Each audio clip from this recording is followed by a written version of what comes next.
Hi guys, আসসালামু আলাইকুম। সবাই কেমন আছেন? আশা করি ভালো আছেন। আমিও ভালো আছি, আলহামদুলিল্লাহ।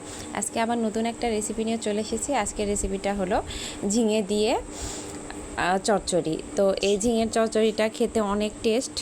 তো অনেকে ঝিঙে খায়, অনেকে আবার খায় না। যারা খান তারাই চচ্চড়িটা করে খাবেন, অবশ্যই অনেক ভালো লাগবে। আজকে আমি ঝিঙে দিয়ে পাবদা আর ট্যাংরা মাছ একসঙ্গে একটা চচ্চড়ি রান্না করব।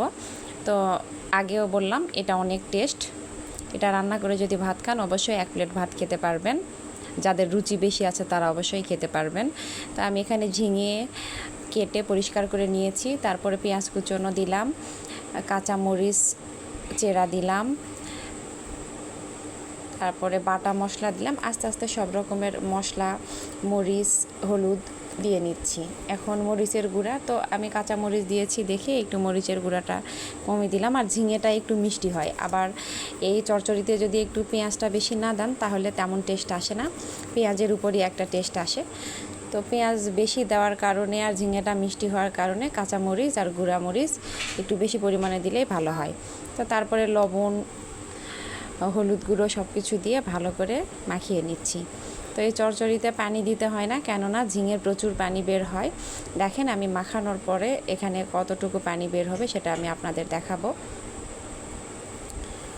তো আমার এই রেসিপিগুলো ভালো লাগলে অবশ্যই লাইক, কমেন্ট, শেয়ার করবেন।